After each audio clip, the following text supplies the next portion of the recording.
Hey guys, how's it going? Back again. It's El Platano Loco with part 3 of our Ashes of Outland review. So without further ado, let's get into it. Here we have a 2 mana spell, Fungal Fortunes. So Fungal Fortunes is a druid spell and it reads draw 3 cards, discard any minions drawn. Now this card is actually comparable to the Book of Specters, I believe it's called, is the 2 mana mage spell that discards any spells drawn. So this is the opposite for druid. Now, mostly druid, you do want to run minions for the most part, but maybe they're trying to push a spell druid.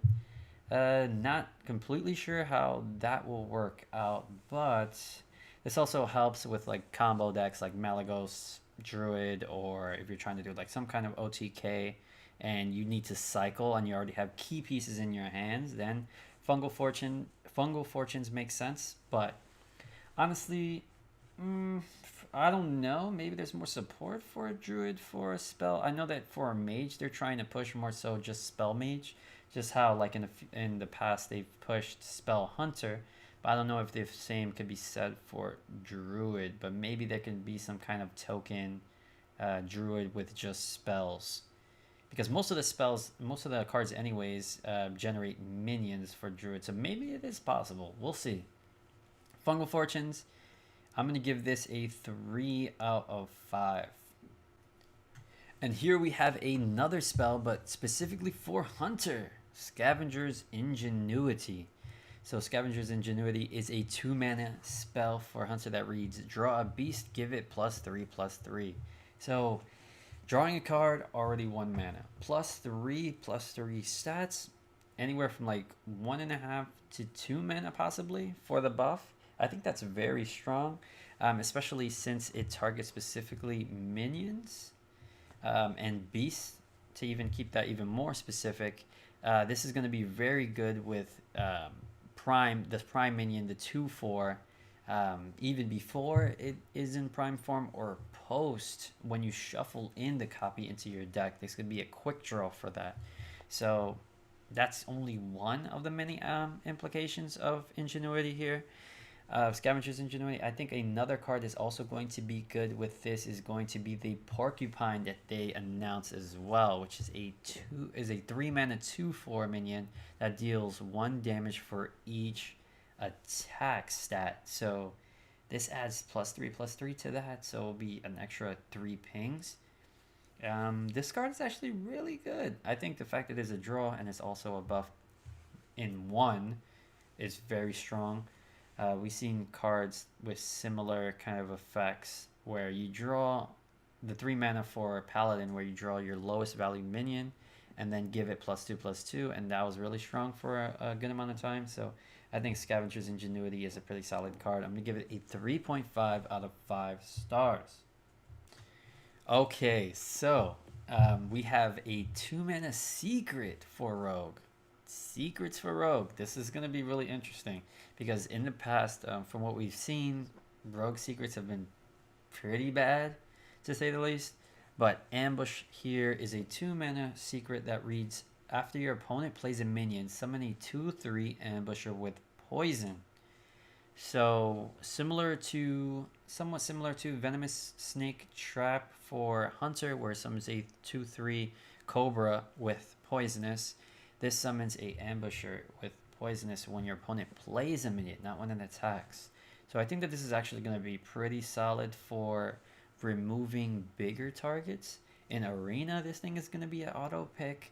In Constructed, we'll see, depending on what the other secrets are for Secret Rogue, this could see play. Poisonous is very, very powerful. It can pretty much virtually take out any type of minion, so I think that there's a lot of value here. And just to kind of give you something cheap to play while you also develop, keeping your opponent from developing very strong minions mid to late game can be very helpful as well. So Ambush here, in the right hands and under the right circumstances, could be a very solid card. I'm going to give Ambush here a 4 out of 5. Now our next card here is a Shaman spell, Torrent. So Torrent is a 5-mana Shaman spell that reads, deal 8 damage to a minion, cost 3 less if you cast a spell last turn. So the condition here isn't that hard to meet, and dealing 8 damage is significant. That takes out almost every type of minion you can think of. Dragon Queen Alexstrasza, it could take out regular Alexstrasza, you know, rip Mountain Giant, but if Mountain Giant was still around, it could take out Mountain Giant. And also mid-sized minions. And also getting that reduction, which all you have to do is cast a spell the previous turn. It only costs 2 mana. So 2 mana for that kind of power on removal is unheard of. Torrent is going to be really strong, especially in control Shaman decks. And you could also generate this off of Hagatha. So I really like Torrent. I think it's going to be a solid card. I'm going to give it a 4 out of 5 stars. Moarg Artificer. So this card is interesting, man. It has really solid stats for a 2-drop, but an interesting effect as well. So Moarg Artificer reads, all minions take double damage from spells. This is going to be really cool in one-ofs, as like in mage decks, in warlock decks, being able to deal double damage just to get that removal and boost that removal that you need for tight situations. I think it's going to be very interesting.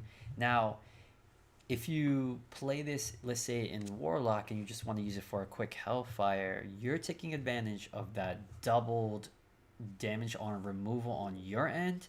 But then, since it kills off the Artificer, your opponent can't take advantage to clear, to either clear your board or to do more damage to your minions. So I think that it has very interesting implications as a one-of. Now, beyond that, I don't think that Artificer is going to be something you must include in decks, but as a one-of in control decks, Flame Strike for 8 doing 8 damage for 9 mana is very strong.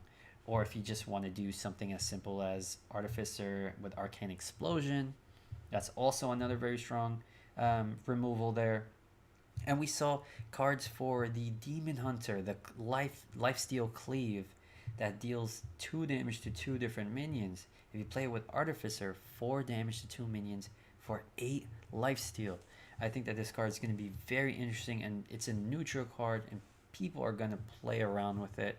I think it's a pretty solid card with some, some drawback in the fact that your opponents can also take advantage if this survives. But I think this is going to be a very interesting card to try out. Moarg Artificer, I'm going to give it a 3 out of 5. Okay, so Blackjack Stunner here. This is one of the cards I was very excited about. This card is a 1 mana 1/2 stat line, which is very, very strong. You think of cards like Pharaoh Cat, which sees wide amount of play in Galakrond Rogue and other rogue archetypes as well. Blackjack Stunner fits that same mold, but with a battle cry that is a freezing trap on a stick. If you control a secret, return a minion to its owner's hand and it costs 2 more. That's pretty freaking insane. Not only giving you a effect that's similar to Sap, but better. And most rogues run Sap already. So I think that Blackjack Stunner is a exceptional card, and it being a 1-drop, you could play this thing for 1 mana and remove a huge minion. There's even if you do this on a 9-drop or on a 10-drop, is not playable anymore. You're putting that out of play. Yeah, like it says, it actually has a funny description here. I'm about to ruin this 10-cost minion's whole career. That's true. That's true. Unless you could somehow pull another 1 or 2 mana past the cap, you're not getting back on the board. So Blackjack Stunner, exceptional card, crazy stat line. I'm going to give this a 5 out of 5 stars. Easy. Granted, there is a requirement for controlling a secret, but I think if you want to make it work, trust me, people are going to make this card work. And I'm definitely going to try to make it work. So let's go into our next card here, which is a Warlock spell. Shadow Council. Shadow Council is a 1 mana Warlock epic spell that reads, replace your hand with random demons, give them +2/+2. Now, this card's very interesting because I'm not 100% sure in what kind of matchup that this works in. I would think that in a control warlock or maybe a mid-range warlock, you can have it in your back pocket. Let's say you only have a bunch of cycle or a bunch of spells that you can't use in the scenario that you're in, and you need spells to kind of just match up with your opponent on board or try to run them out. Then Shadow Council can be that ace up the sleeve that you could just pull out of nowhere. I don't think works in Zoo, because I was the first thing I was thinking about was maybe Zoo. Well, maybe it can work. Maybe in Zoo you just play this as like a 2 of, and you drop it on turn 1, and maybe you just get like a 1 mana 5/4 Flame Imp, or a 1 mana 3/5 Void Walker. I think people are gonna try this out in Zoo. I think it does have some very interesting implications, but outside of the very high rolly situation like that, where you get a bunch of low cost minions, because there's a lot of demons, so you could get things that cost 7 mana, 9 mana, and if you're playing Zoo, it doesn't make sense. But I think that this is gonna see play as a meme card, but I don't think outside of that it's going to be very powerful. But we shall see. We're going to try this out as well. Shadow Council, I'm going to give this a 2 out of 5 stars. Our next card here, Bog Spine Knuckles. Bog Spine Knuckles is a 5 mana shaman weapon that is a 4/2 and reads, after your hero attacks, transform your minions into random ones that cost 1 more. So this is comparable to Evolve ×2. So you can actually, control the amount of minions that you have on board to evolve. I think that's very cool. It's a very interesting effect, and the fact that you can also use the weapon to keep your enemy minions at bay, but or also chip damage at them for attack is a lot, and having that evolve effect ×2 is very strong as well. So I think that this is definitely going to see some play alongside the other shaman evolved minion that was revealed as well. I really like this effect, and the card design is very awesome, so I'm glad that they're sticking with Evolve for Shaman, because I think it's a integral part of the identity at this point. I'm going to give Bog Spine Knuckles a 4 out of 5 stars. The last card that we're doing here for this review is the Bog Struck Clacker.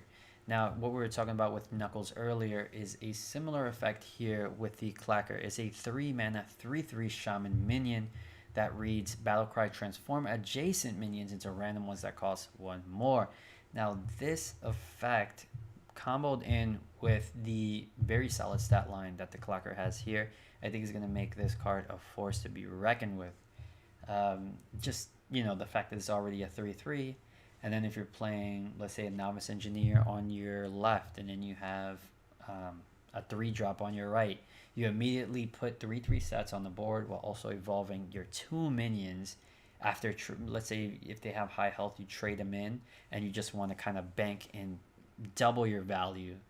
You're able to get those 2 trades off while also evolving them into something possibly stronger. So I think Clacker here is very, very strong, and I really like the evolve effect. The fact that it does, keep that element of surprise under the sleeve, I think is very awesome.